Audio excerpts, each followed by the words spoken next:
The sharp scent of synthetic lemon cleaner and damp sawdust filled Maya Lin's lungs, masking the copper reek of fresh Cabernet Sauvignon dripping off her chin. The liquid pooled in the collarbone depression of her faded canvas work jacket, soaking through to her skin like icy needle pricks. Around her, the grand reception room of the New England estate erupted in light, musical giggles that echoed off the high-plastered ceilings like shattering glass. Maya did not wipe her face. She kept her chin parallel to the polished oak floorboards, her eyes fixed on the silver band on her right hand. The metal felt cold against her knuckle, its embossed family crest caked with dark wine residue that filled the microscopic crevices of the pierced seal. In that quiet second, nobody in the room recognized the symbol.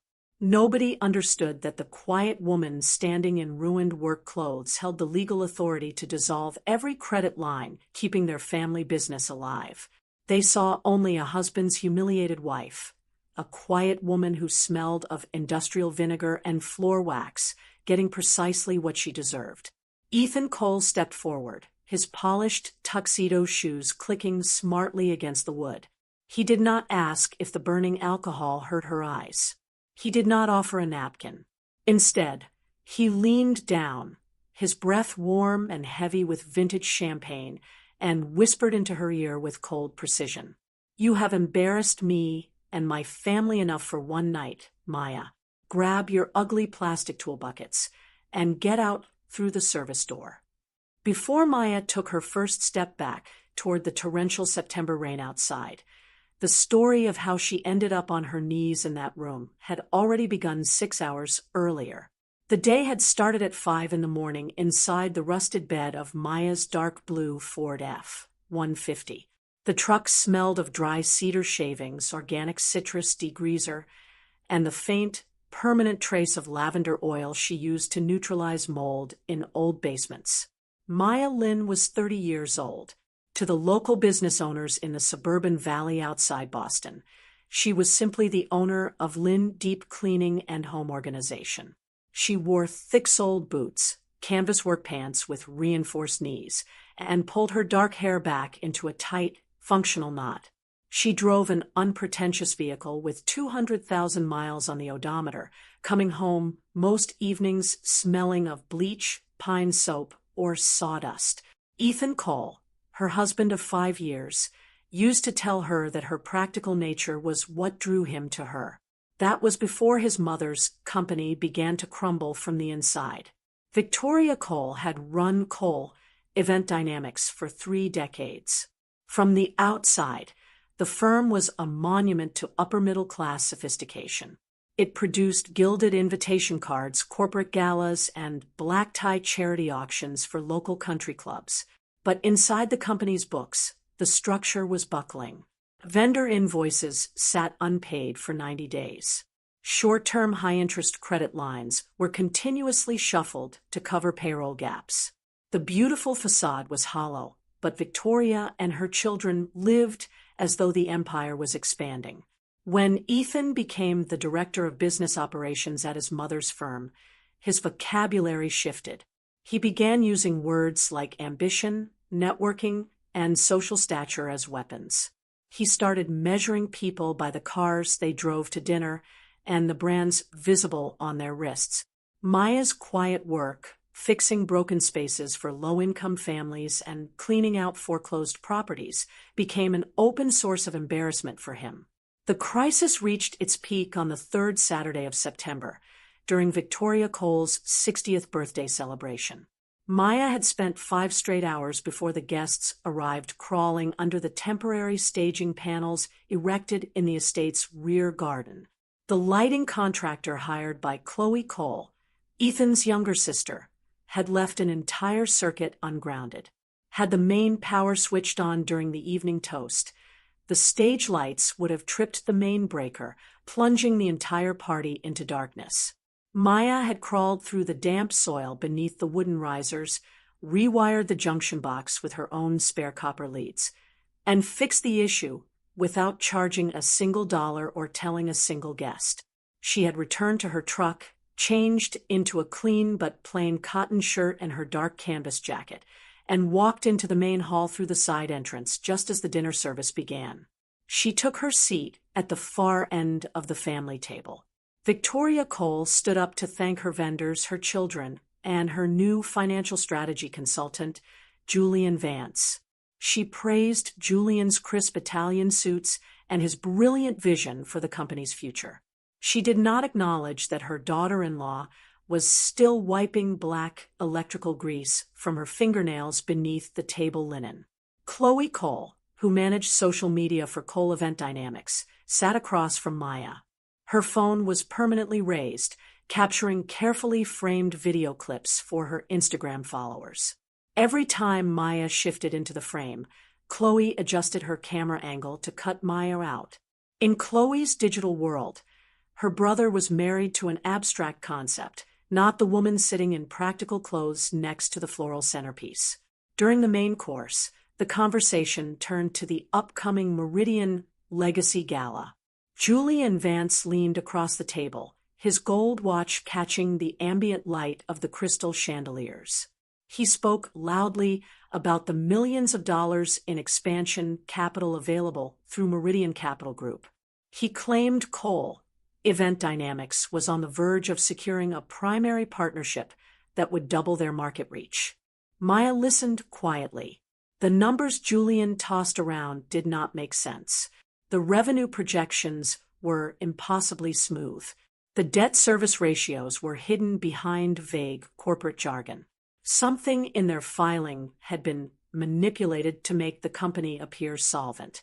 Earlier that same week, Maya had received an automated notification from her personal credit monitoring app. A new commercial credit line had been opened using her personal information as a secondary guarantor. She had not opened it. She had not authorized it.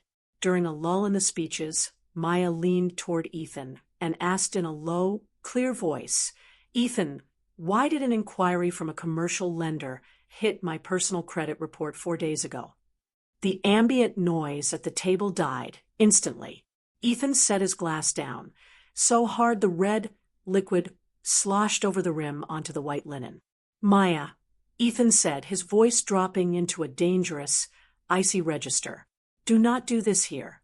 You are trying to ruin my mother's birthday dinner because you feel left out." "It is a straightforward question, Ethan," Maya replied calmly, her eyes steady. "Did your company use my personal identification to secure a loan?" Chloe Cole let out a sharp, theatrical laugh. She picked up her phone, pointed the lens directly at Maya's face, and spoke loudly enough for the neighboring tables to hear. "A woman who cleans carpets for a living should consider it a privilege if her name can help a real business access capital. You should be thanking us for letting you sit at this table." "I need an answer, Ethan," Maya repeated. What happened next was swift and absolute. Chloe tilted her wrist, sending her half-full glass of Cabernet Sauvignon straight into Maya's face.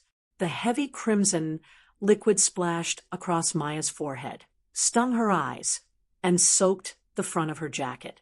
The room fell into dead silence. Ethan did not scold his sister. He stood up, looked down at his soaked wife, and uttered the words that severed the last thread of their marriage. "Look at you. You are embarrassing my entire family. Get out." Maya sat unmoving for 3 seconds. The smell of fermented grapes was overpowering. She reached into her pocket, pulled out a clean white cotton rag, and wiped the alcohol from her eyes. Then, with deliberate slowness, she dried the silver crown ring on her right hand. She stood up. She did not raise her voice. She did not throw a glass. She walked out the side door into the cold night rain, her work boots making a steady, rhythmic thud against the stone walkway. As she reached her Ford F-150, her phone buzzed in her pocket. It was a push notification from Chloe's public social media page. Chloe had already uploaded the 15-second video clip of Maya getting drenched in wine, captioned, "When your unambitious sister-in-law tries to ruin a private family gala. Know your place." Maya turned the key in the ignition. The engine roared to life with a familiar, mechanical hum. She did not look at the comments section. She drove out of the estate driveway into the dark, wet night, her hands firm on the steering wheel. The rain outside thickened into a steady, rhythmic hum against the kitchen window panes.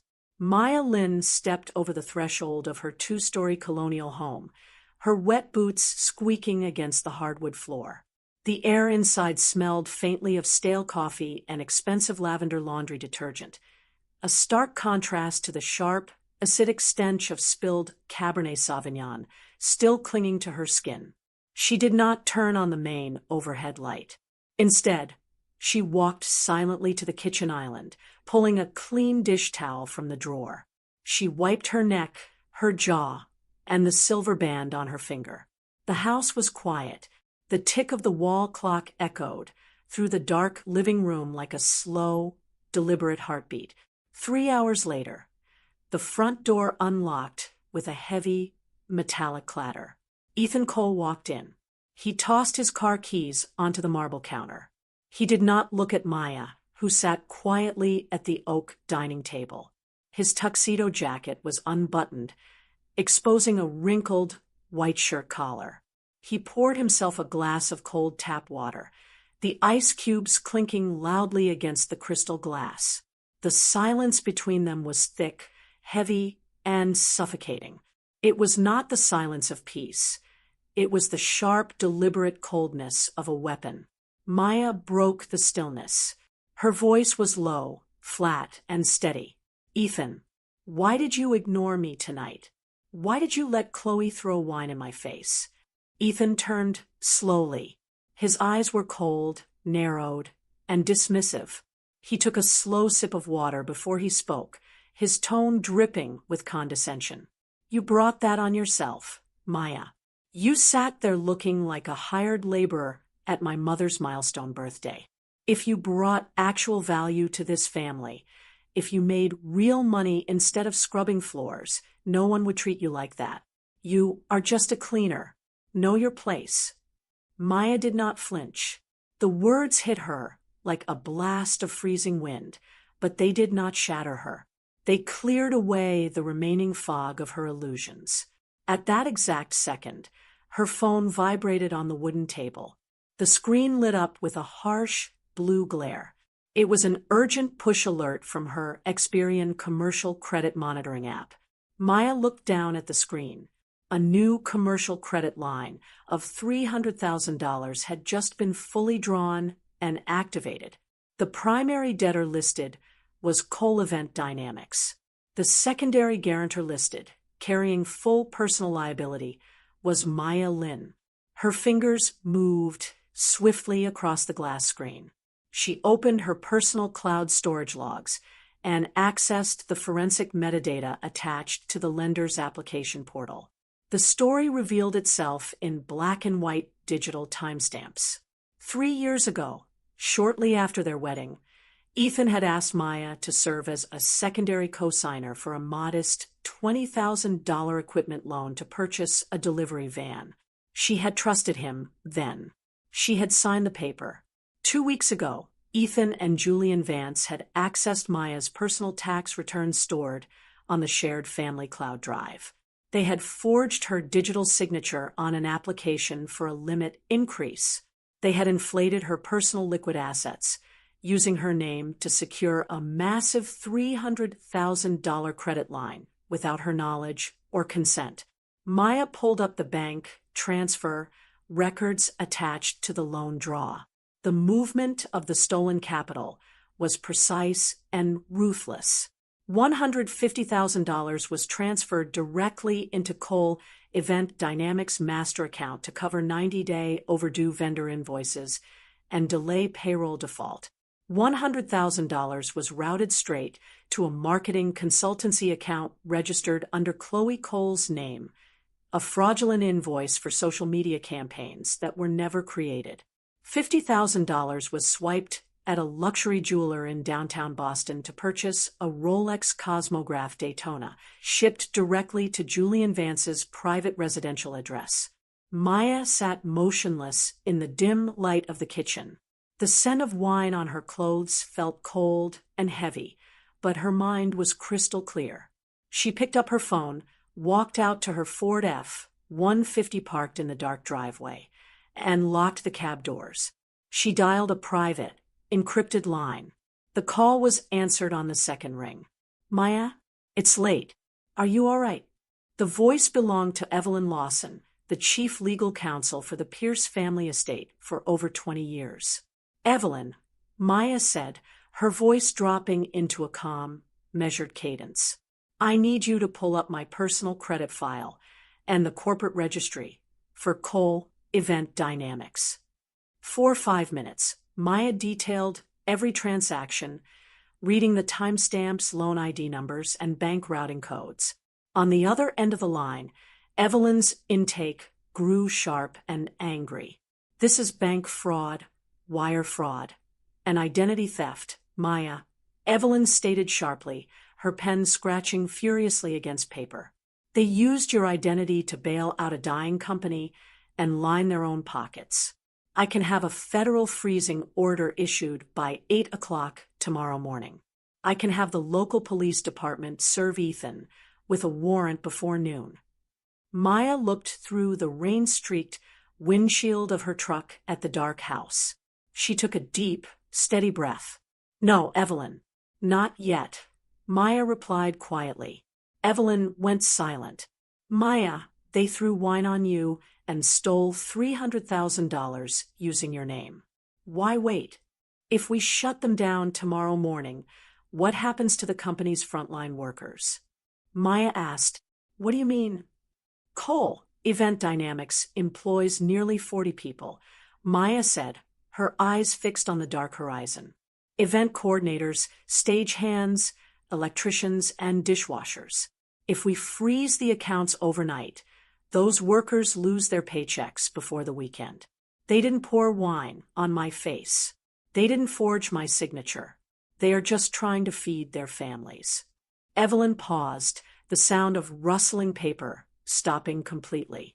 "So what is your plan?" "We gather every piece of forensic evidence," Maya said, her voice hardening with quiet authority. "We preserve the digital trails. We protect my core assets. But we handle this through proper, indisputable corporate and legal channels at the upcoming Meridian Gala. I will not let my anger destroy the livelihoods of innocent people. I want this done cleanly, legally, and completely." Evelyn let out a long, respectful breath. "Understood, Maya. I will begin issuing quiet preservation notices to the lenders tonight."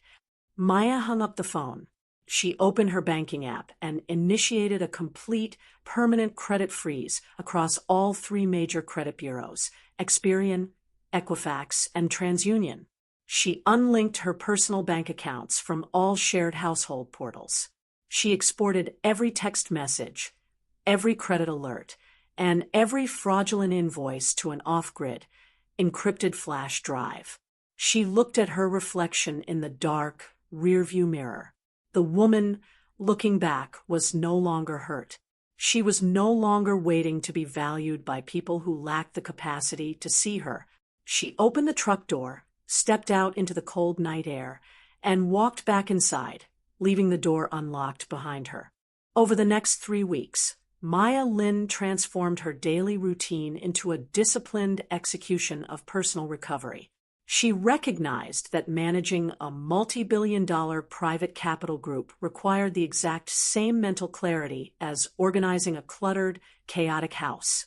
It began with a systematic process of separation, identifying what held true value and ruthlessly discarding toxic waste. Every morning at 5 o'clock, before the sun rose over the quiet suburban neighborhood, Maya sat at her kitchen counter with a hot mug of black tea. The steam rose in pale, quiet spirals against the dim morning light, smelling faintly of dried bergamot and wood smoke. Her first daily action was purely financial. She completely unlinked her personal checking and savings accounts from every shared household portal. She canceled her joint credit cards, paid off her own modest balances, and established an independent financial fortress. She did not spend a single dollar to cover Ethan's personal expenses or his family's inflated lifestyle.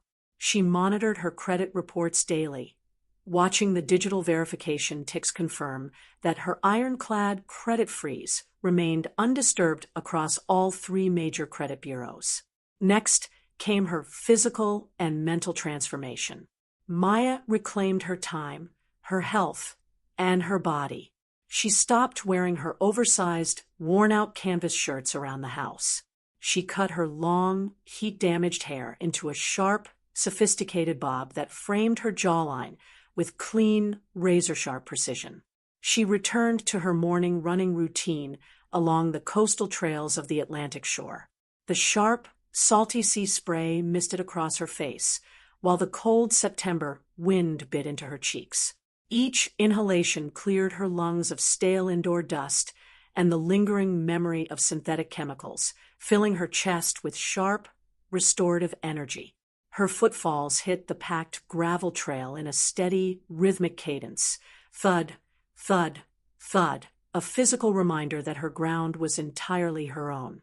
She ordered a bespoke ivory power suit from a discreet, high-end tailor in downtown Boston, crafted from heavy Italian wool and structured with clean, commanding lines, designed specifically for her upcoming public return at the gala. Her nights belonged to her true legacy. While Ethan stayed out late drinking single malt scotch at country club lounges with Julian Vance, Maya locked her home office door. The quiet click of the deadbolt signaled the start of her real workday. She opened her encrypted laptop, the blue glow illuminating the clean oak surface of her desk. She joined secure, late-night video conferences with CEO Edwin Porter and the executive board of Meridian Capital Group. She immersed herself in complex financial statements, commercial asset portfolios, and market restructuring plans. She reviewed the formal investment application submitted by Coal Event Dynamics, analyzing its inflated revenue figures, unpaid vendor liabilities, and manipulated cash flow summaries with the cold, objective eye of a seasoned chief executive. She noted every anomaly, every missing receipt, and every fraudulent entry. 2 days before the Meridian Legacy Gala, the final domestic confrontation occurred in the kitchen. Maya was sitting at the wooden table at 7 p.m, quietly reviewing a set of legal briefs under the warm glow of the overhead lamp, when Ethan slammed a heavy manila envelope onto the wood. The sharp, explosive smack echoed off the subway tile walls. He stood over her with his arms crossed over his chest, his jaw set, a smug, triumphant smile playing across his lips. "Read it and sign it," Ethan said, his voice dripping with arrogant, icy satisfaction. "It's a petition for divorce and a formal notice to vacate the premises within 30 days. Maya set her pen down with a quiet tap. She opened the envelope and pulled out the crisp white pages. The legal text was cold and calculated. The petition claimed that Ethan was the primary financial provider of the household. It stated that Maya lacked the independent financial capacity to maintain or keep up the property. It generously listed the exact items she was permitted to pack and take upon her departure: her work canvas clothes, her plastic cleaning buckets, her trade tools, her personal books, and her worn wooden work desk from the spare bedroom. Near the back of the document, in a small appendix listing household personal effects, the silver ring on her hand was dismissively categorized by Ethan's lawyer as costume jewelry of nominal value.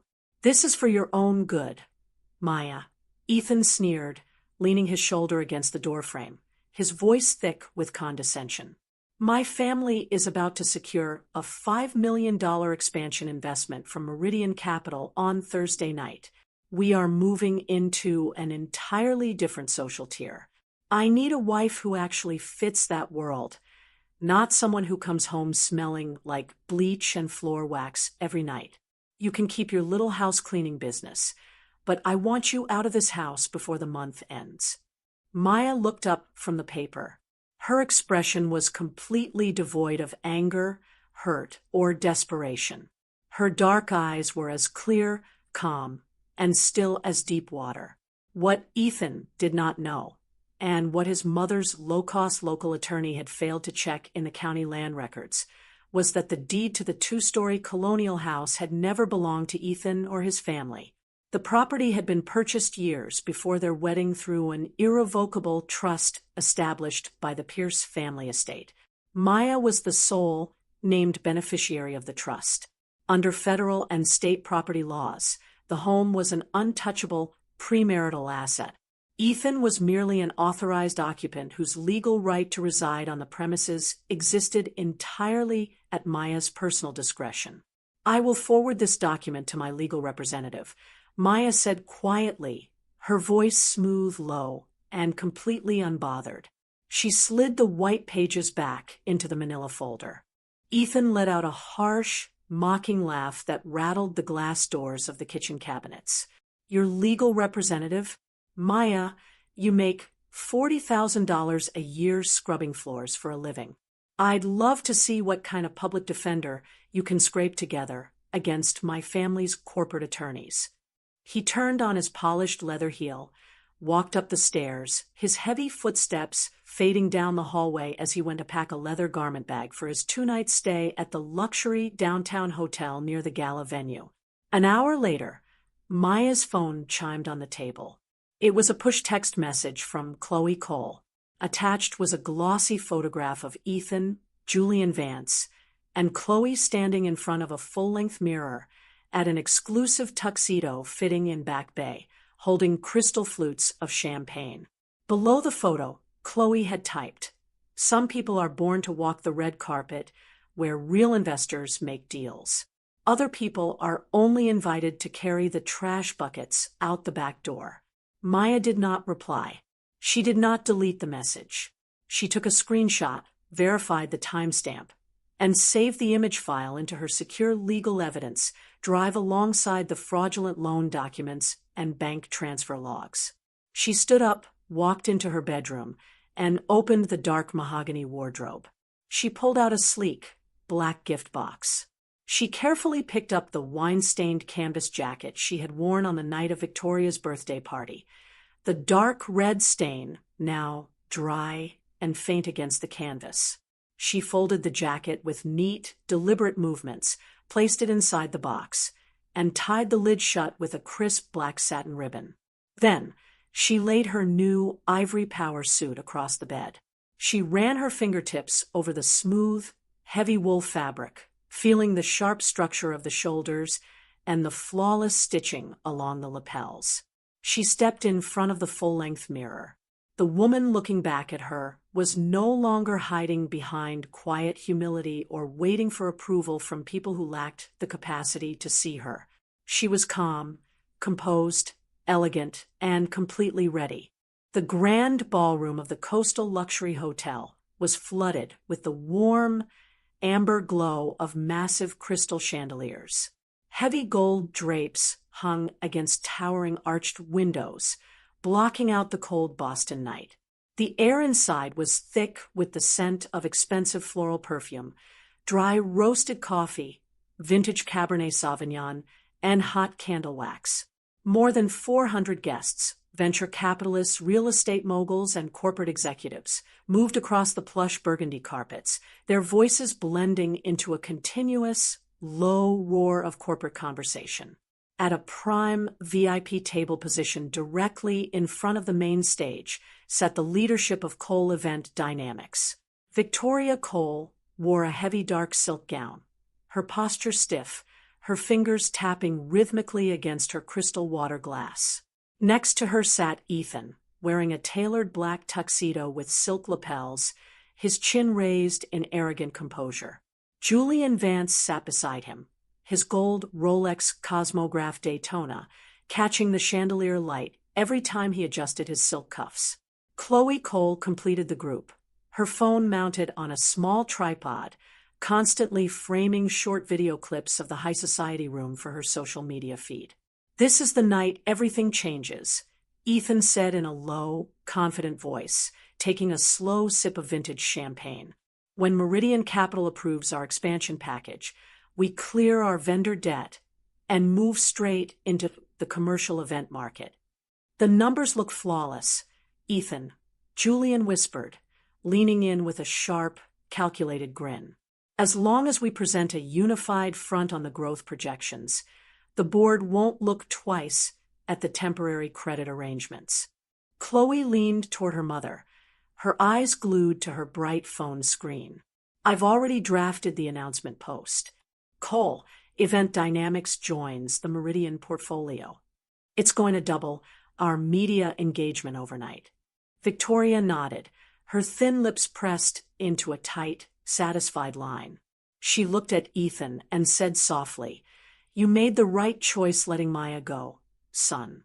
A company entering this tier needs leadership with vision, not dead weight hanging around its neck." Ethan smiled, swirling the golden liquid in his crystal glass. She's probably back at the house right now, packing her plastic cleaning buckets into her old Ford.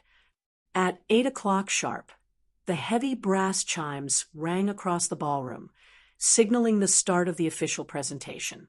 The ambient chatter died down instantly. The room adjusted. Hundreds of guests turned their attention to the raised mahogany stage. Edwin Porter, the tall, gray-haired CEO of Meridian Capital Group, stepped up to the podium. His voice echoed clearly through the high-end sound system, filling every corner of the vast room. "Good evening, ladies and gentlemen," Edwin began, his tone calm, steady, and commanding. "For 30 years, Meridian Capital Group has operated under a simple principle. We invest in businesses that are built well, not just businesses that perform well. We look for integrity, financial transparency, and genuine leadership." Ethan leaned forward, his knuckles turning white against his cloth napkin. Victoria held her breath. "For the past 7 years," Edwin continued, "our organization has been managed by a dedicated board of trustees during a planned transition period. Tonight, that transition is complete. It is my distinct honor to introduce the controlling heir, the majority shareholder, and the new chairman of the board of Meridian Capital Group." Edwin stepped back from the podium and extended his hand toward the private VIP corridor on the left side of the stage. The heavy velvet curtain parted. A single white spotlight cut through the warm ambient light of the ballroom. Maya Lynn Pierce walked onto the stage. She wore the bespoke, ivory power suit. The heavy Italian wool fell in clean, immaculate lines against her frame. Her dark hair was styled into a sharp, flawless bob that framed her calm face. On her right hand, the silver ring bearing the Pierce family crest caught the bright, white light of the spotlight, gleaming with cold, pristine clarity. Her stride was smooth, unhurried, and completely commanding. The ballroom fell into a dead, uncomprehending silence. It was not a polite pause. It was the total, stunned stillness of a room trying to process an impossibility. At the Cole family table, Ethan's hand froze midair. His crystal champagne glass slipped from his fingers, crashing onto the hardwood floor near his shoes, sending glass shards and golden foam splashing across his polished leather boots. He did not look down. His eyes were wide, bloodshot, and locked on the woman standing at the center of the platform. Chloe's jaw dropped. Her hand jerked sideways, knocking her phone and tripod off the table. The device clattered to the carpet, its screen cracking across the middle, but she didn't pick it up. Victoria Cole's face drained of all color. Her lips parted, moving silently without making a sound. She clutched her pearl necklace so tightly the strings strained against her fingers.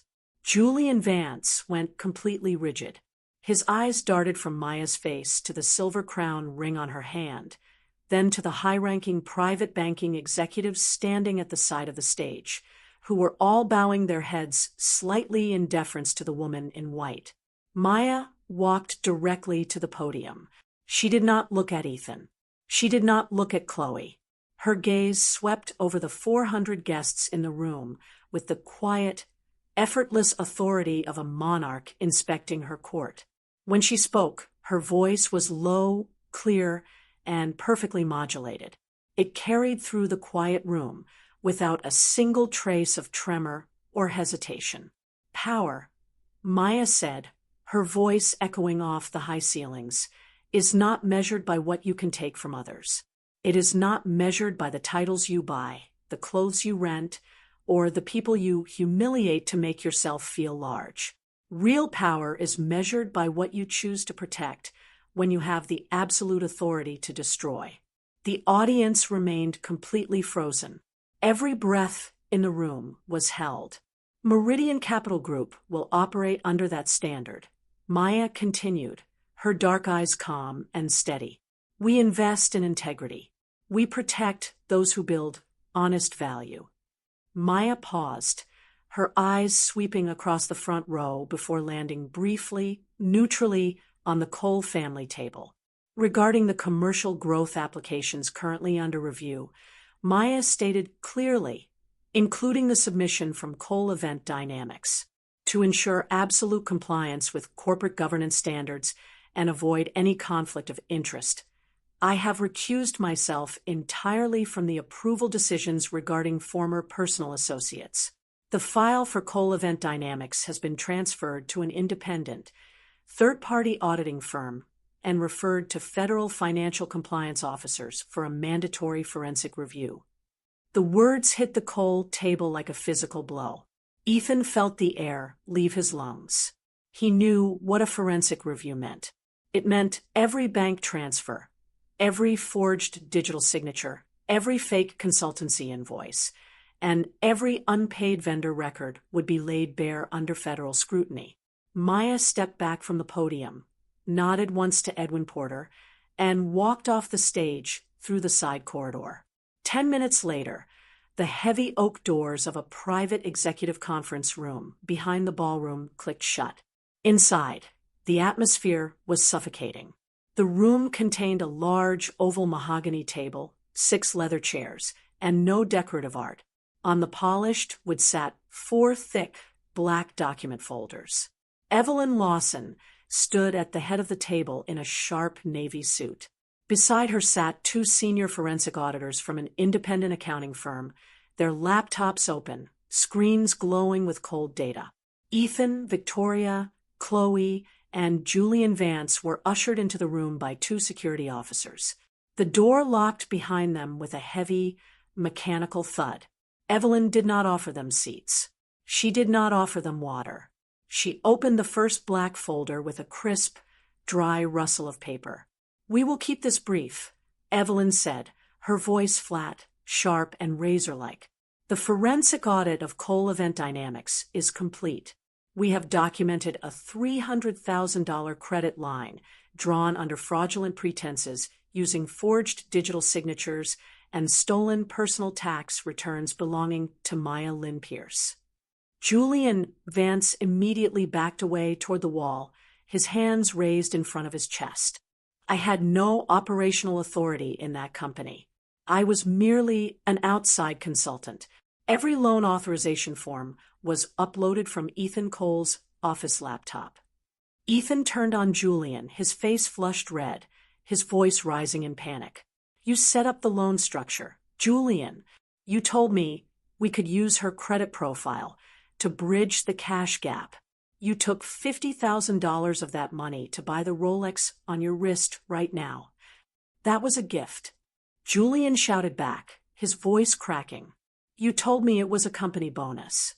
"A bonus?" Chloe cried out, her voice high and shrill, tears ruining her heavy makeup. "What about my marketing invoices? You told me those transfers were legal media fees. Ethan, you lied to me. You put my name on fraudulent tax records." "Shut up, Chloe," Ethan yelled, his fists clenched at his sides, his polished tuxedo completely disheveled. "You were happy enough to spend the money when the transfers hit your account." "Enough." Victoria slammed her hand onto the mahogany table, her voice trembling with rage and humiliation.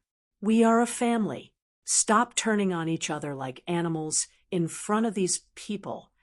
Evelyn Lawson watched the display with cold, unblinking eyes. She waited for the shouting to die down before she slid a single white document across the polished wood to Ethan. It was a copy of the irrevocable trust agreement for the colonial house, bearing Maya's name as the sole beneficiary, accompanied by a formal eviction notice issued by the county sheriff's office. "Mr. Cole," Evelyn said, her voice slicing through the tense air like a scalpel, "the residential property you currently occupy belongs entirely to the Crown Key Irrevocable Trust. Maya Lynn Pierce is the sole owner. You have 24 hours to remove your personal belongings from the premises. If you step onto the property after 6 o'clock tomorrow evening, you will be arrested for criminal trespass." Ethan stared at the white paper. His knees buckled slightly, his hand catching the edge of the table to keep himself upright. The world he had built, the fake titles, the rented suits, the stolen credit, the arrogant dismissal of the woman who had quietly kept his life together, had collapsed into ash in less than an hour. The door behind them opened. The security officers stepped aside. Maya stood in the corridor outside, holding her dark leather briefcase. She looked at Ethan, then at Victoria, Chloe, and Julian. Her face showed no triumph, no anger, and no malice. It showed only the quiet, impenetrable serenity of a person who had walked through fire, cleaned away the ash, and reclaimed her life. Ethan took a step toward her, his voice small, broken, and desperate. "Maya, please. If you had just told me who you were, if you had just explained." Maya looked him in the eyes. Her voice was soft, calm, and absolute. "If I had to tell you I was worth billions before you could treat me with basic human respect, Ethan, then our marriage was over long before tonight." She turned on her heel and walked down the brightly lit corridor toward the private exit, her footsteps soft and steady against the carpet, leaving the ruin of the Cole family behind her forever. 4 months after the Meridian Legacy Gala, the legal and financial fallout reached its final, absolute resolution across the state courts. The federal investigation into the fraudulent credit activities concluded with complete, indisputable accountability. Ethan Cole and Julian Vance were convicted of federal bank fraud, wire fraud, and identity theft. The court issued mandatory restitution orders and probation terms that stripped both men of their commercial standing and corporate credentials. Chloe Cole's social media marketing consultancy was officially dissolved by state regulators following the forensic audit of her fraudulent invoices. The public court filings ruined her online reputation across the regional business community, leaving her venture completely insolvent. Victoria Cole was stripped of her operational authority and removed from the executive board, forced to relinquish total control of Cole Event Dynamics to prevent immediate corporate liquidation and bankruptcy. Maya Lynn Pierce did not dismantle Cole Event Dynamics out of anger, bitterness, or spite. Instead, she executed a disciplined, humane restructuring plan that prioritized frontline stability. She appointed an independent, professional management team to stabilize the firm's vendor accounts, clear the 90-day overdue supplier invoices, and process the delayed payroll for nearly 40 event workers, stagehands, florists, and electricians. The frontline staff showed up and did honest, exhausting work every single day, Maya stated during her final address to the executive board at Meridian Capital Group. They carried heavy equipment, wired stages in the rain, and cleaned floors late at night. They deserved to be paid on time, and with full respect. They were never the problem in that company. Under the new independent management, Cole Event Dynamics survived. It operated with absolute financial transparency, paying its workers punctually every Friday afternoon, and restoring honest commercial relationships with local suppliers. Using a portion of her personal dividend allocations from Meridian Capital Group, Maya established a dedicated nonprofit organization named the Clean Slate Foundation. The foundation was designed to provide free legal representation, credit repair assistance, forensic accounting, and temporary housing support to individuals who had been victims of financial identity abuse and cold violence within their marriages. Spouses whose names had been forged, whose credit profiles had been ruined, and whose personal dignity had been systematically eroded found a secure sanctuary and practical tools to rebuild their independence. Within its first 90 days of operation, the Foundation's Legal Defense Fund was fully subscribed, providing immediate, life-changing relief to dozens of women across the New England region. Maya personally oversaw the Foundation's strategic direction, ensuring that every applicant received the exact legal protection she had once needed herself. By late October, as the autumn foliage turned crimson, burnt orange, and deep gold across Rhode Island, Maya completed the formal sale of the two-story colonial house. She did not want to live in a space defined by old memories of quiet endurance and cold domestic silence. She bought a modest single-story shingled cottage along the rocky shoreline of Newport, just 6 blocks from a local community center, where she continued to volunteer her home organization and deep cleaning skills on weekend mornings. On a quiet Thursday evening, as the sun dipped toward the oceanic horizon, the sky turned a brilliant, luminous shade of amber, deep gold, and soft violet, the golden hour. Maya stood on the wide cedar wooden porch of her oceanfront cottage. The autumn air was cool, crisp, and sharp against her skin, smelling faintly of dried salt spray, crushed pine needles, burning oak wood, and the clean, cold Atlantic tide. She wore a simple, oversized cream wool sweater, a pair of dark denim jeans, and thick leather boots. In her hands, she held a warm ceramic mug of chamomile tea, the pale steam rising gently into the quiet evening air. The gentle, rhythmic sound of ocean waves crashing against the black granite rocks below filled the quiet space. S-H-H-H-H, crash, S-H-H-H-H, a steady, soothing tempo that matched the deep, unhurried rhythm of her breathing. Edwin Porter stepped onto the wooden porch, his dark wool coat unbuttoned, carrying a slim leather folder under his arm. He leaned his back against the wooden railing, watching the golden light reflect off the calm water. "Ethan's legal counsel reached out to my office again today," Edwin said quietly, his low voice calm and unhurried. "They are asking if you would consider dropping the remaining civil restitution claim regarding the old household accounts."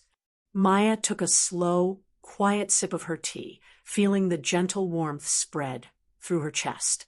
She looked out at the endless horizon where the gold water met the darkening sky. She did not frown.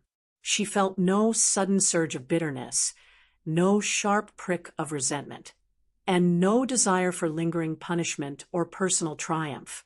"Let the legal process proceed as written, Edwin," Maya replied softly. Her voice was smooth, clear, and perfectly steady. "I have no anger left for Ethan, his sister, or his mother." Edwin turned his head, studying her calm profile against the setting sun. "After everything they took from you? After how they treated you in that room on the night of the party?" Maya turned toward him, a faint, genuine smile touching her lips. The silver ring on her hand caught the last golden ray of daylight, gleaming with a warm, quiet luster.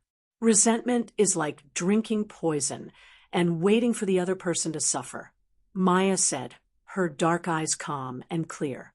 "I wiped the wine off my face a long time ago, Edwin. They didn't destroy me. They simply forced me to stop hiding behind a false humility and step into the person I was always meant to be." She took a deep, full breath of the crisp sea air, feeling her lungs expand with clean, cold oxygen. There was no weight in her chest, no tight knot of anxiety in her stomach, and no lingering shadow of victimhood in her mind. She stood tall, free, dignified, and entirely sovereign over her own destiny. Maya turned back to the sea, watching the final sliver of golden light disappear beneath the dark edge of the Atlantic Ocean.